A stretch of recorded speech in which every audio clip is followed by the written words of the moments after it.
मुझे ये लगता है कि भारतीय जनता पार्टी पूरे प्रदेश में और पूरे देश के अंदर सत्ता की जो लोलुपता उनके अंदर है उससे दूर नहीं रह सकती। और उसका सीधा सीधा था जो उदाहरण है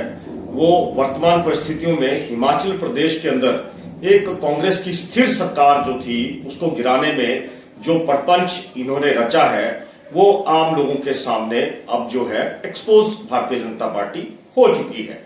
और इस सारे के सारे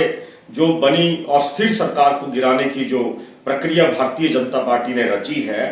और वो पूरी तरह एक्सपोज भी हुई है और लोगों के सामने लगा है, लोगों के सामने ये बात उभर के आई है कि भारतीय जनता पार्टी की ये संस्कृति अब बन चुका है, ये इनकी विचारधारा की संस्कृति का ये हिस्सा इनका बन चुका है। और मैं कहना चाहूंगा कि प्रदेश के मुख्यमंत्री ने जिस अनुभव और जिस साहस का परिचय दिया है और जो हमारे हिमाचल प्रदेश विधानसभा के अध्यक्ष जिन्होंने जिस निष्पक्षता के साथ जो काम किया है वो वाकई में काबिले तारीफ है। और हिमाचल प्रदेश की जनता जो है वो देश संस्कृति को समझती है, वो भोली वाली जनता है और वो इस तरह के जो राजनीतिक प्रपंच जो भारतीय जनता पार्टी ने रचे हैं उनको कभी स्वीकार नहीं करती। और मैं तो ये भी कहूंगा कि भारतीय जनता पार्टी के साथ साथ कुछ और भी जो ताकतें थी वो भी इस सारे प्रपंच में जो है वो पूरी तरह से एक्सपोज हुई है।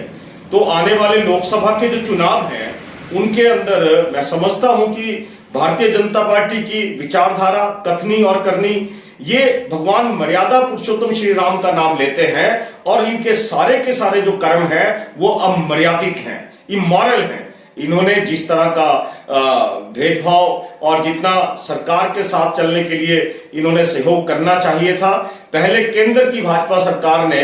जो यहाँ पे फाइनेंशियल सैंक्शन लगाई है उसके ऊपर जो है इन्होंने प्रदेश की सरकार को गिराने का काम किया। अरे इतनी बड़ी त्रासदी हुई, इतनी बड़ी विपदा आई, उसके बावजूद और जब वहां से हिमाचल प्रदेश सरकार की हिली नहीं, माननीय मुख्यमंत्री जी का साहस डगमगाया नहीं, तो उसके बावजूद अब इन्होंने ये खरीद फरोख्त का जो प्रपंच रचा है वो आज हिमाचल प्रदेश की जनता के सामने है और लोकसभा चुनाव में हिमाचल प्रदेश की जनता जो है इसका जवाब देगी। बिल्कुल अदम्य साहस के साथ इनका जवाब दिया जाएगा।